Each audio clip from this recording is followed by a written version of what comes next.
آج کے جدید دور میں انٹرنیٹ اور ٹیکنالوجی ہماری روزمرہ کی زندگی کا لازمی حصہ بن چکی ہے۔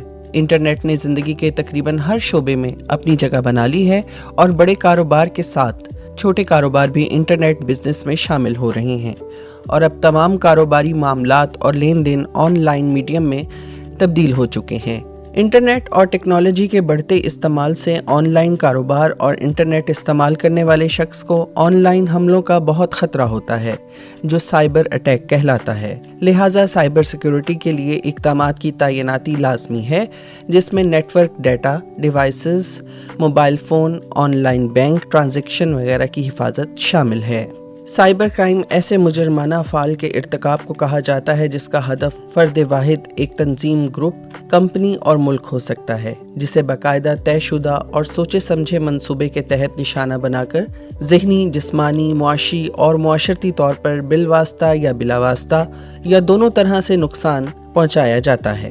سائبر کرائم کی بدولت کسی بھی ملک کے حفاظتی اقدامات پر یا کسی بھی قوم کی ثقافت پر وار کیا جا سکتا ہے۔ اس میں جدید ہتھیار، telecommunication network, internet, mobile phone, laptop, desktop, chat room, Bluetooth, S M S, WhatsApp, email, Instagram اور سیٹلائٹ وغیرہ شامل ہیں۔ ایک رپورٹ کے مطابق سائبر کرائم کے ذریعے دنیا بھر میں سالانہ $445 بلین کا نقصان ہوتا ہے۔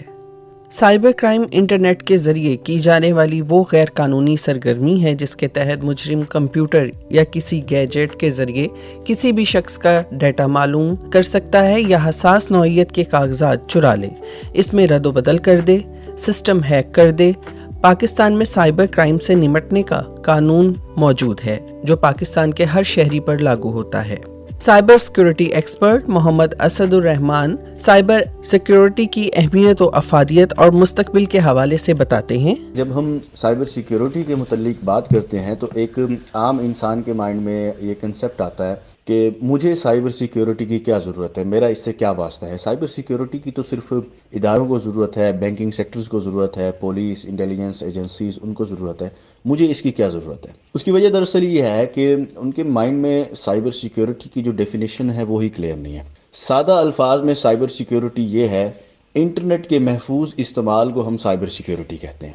اب جب بھی ہم کوئی بائک لیتے ہیں یا کوئی بھی چیز خریدتے ہیں تو اس کے کچھ فوائد بھی ہوتے ہیں، نقصانات بھی ہوتے ہیں، اور اس کے علاوہ اس کے جو استعمال کے ہمیں طریقہ کار بتایا جاتا ہے، اس کے کچھ سیفٹی میئرز بتائے جاتے ہیں کہ اس طرح سے ہم نے اس کو استعمال کرنا ہے۔ بائک ہے تو آپ نے ہیلمٹ پہننا ہے، اس طرح سے اسے استعمال کرنا ہے۔ اسی طرح اگر ہم موبائل کی بات کریں، لیپ ٹاپ، انٹرنیٹ کی بات کریں تو اس کے استعمال کے بھی کچھ سیفٹی میئرز ہیں جس کی طرف ہم لوگ توجہ نہیں دیتے۔ ہر گھر میں موبائل یوز ہو رہا ہے، بچے انٹرنیٹ استعمال کر رہے ہیں، بٹ اس کی احتیاطی تدابیر کی طرف، اس کا محفوظ استعمال کس طرح سے کرنا ہے، ہم نے اس طرف کوئی بھی توجہ نہیں دے رہا۔ میرا یہ ماننا ہے کہ جو ادارے ہیں، بینکنگ سیکٹرز یا باقی جو پرائیویٹ آرگنائزیشنز ہیں، پبلک آرگنائزیشنز ہیں، ان سے زیادہ ہمیں جو عام آدمی ہیں اس کی اویئرنیس پہ توجہ دینی چاہیے، کیونکہ جو بینکنگ سیکٹرز ہیں، یہ جو پبلک آرگنائزیشنز ہیں، گورنمنٹ آرگنائزیشنز ہیں، وہاں پہ اگر ہیکرز نے کوئی ہیک کرنا ہے، کوئی اٹیک کرنا ہے تو ان کو بہت زیادہ سکلز کی ضرورت ہوگی، کیونکہ وہاں پہ آلریڈی سیفٹی میئرز لگے ہوتے ہیں، وہاں پہ آلریڈی جو سکلڈ پروفیشنلز جو سائبر سیکیورٹی کے ہیں وہ ہائر کیے ہوتے ہیں تاکہ کوئی بھی اگر اٹیک آئے تو اس سے بچا جا سکے۔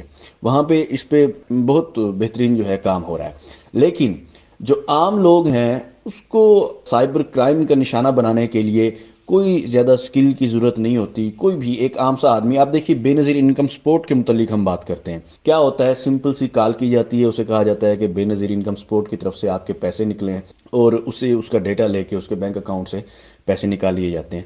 اسی طرح خواتین کو کس طرح سے ہراساں کیا جاتا ہے، انہیں جاب کا لالچ دے کے، یہ پوری ڈیٹیل ہر کسی کو پتہ ہے کہ کس طرح سے آج کل فراڈ ہو رہے ہیں، کس طرح سے خواتین کو ہراساں کیا جا رہا ہے، لیکن ہم اس حقیقت کو ایکسیپٹ کرنے کے لیے تیار ہی نہیں ہے۔ ہر بندہ یہ کہتا ہے کہ جی میرا کیا تعلق ہے سائبر سیکیورٹی سے، مجھے اس کی کیا ضرورت ہے۔ دیکھیں جی، ہر کسی کو ضرورت ہے، ہر انسان کو اس چیز کی ضرورت ہے، کیونکہ وہ ایک انٹرنیٹ کا پارٹ بن چکا ہے، وہ اس کو استعمال کر رہا ہے تو وہ بھی اس چیز کا شکار ہو سکتا ہے۔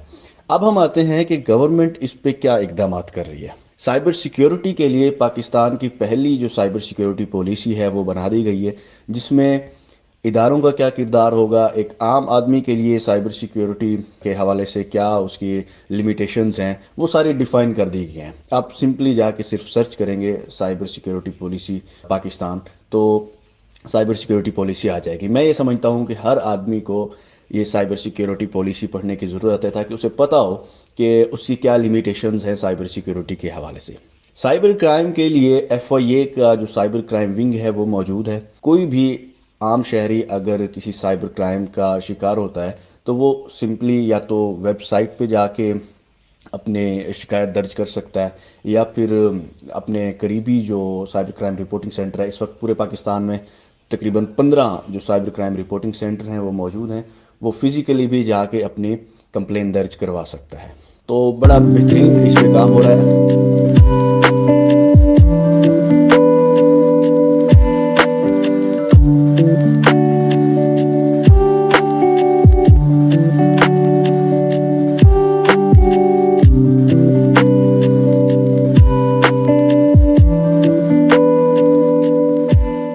سائبر کرائم کے اندیشے روز بروز بڑھتے جا رہے ہیں۔ ہمیں خصوصاً بینک اکاؤنٹ، کریڈٹ کارڈ اور ڈیبٹ کارڈ کے صارفین ہی اس کے ہدف میں نہیں، بلکہ بڑے بڑے پاور پلانٹ، دفاتر، خرید و فروخت کی منڈیاں، بڑے بڑے ہال، شہر کے شہر اور ملک اس کا ہدف ہو سکتے ہیں۔ لہٰذا ہمارے لیے ضروری ہے کہ سائبر کرائم کے بارے میں آگاہی، تعلیم و تربیت اور چوکنا رہنے کی تدابیر اختیار کی جائیں، مؤثر قوانین بنائے جائیں، شکایات کا ازالہ کیا جائے اور مجرموں کو سزا دی جائے۔ پاکستان میں سائبر کرائم بل پاس ہو چکا ہے اور اس سلسلے میں جدید سہولت اور ماہرین سمیت متعلقہ افراد کی مہارت میں بھی اضافہ ایک انتہائی ضروری امر ہے۔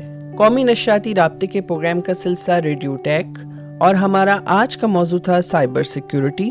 پروڈیوسر محمد عاشق عباسی کے ساتھ عفیفہ حبیب، ریڈیو پاکستان، بہاولپور۔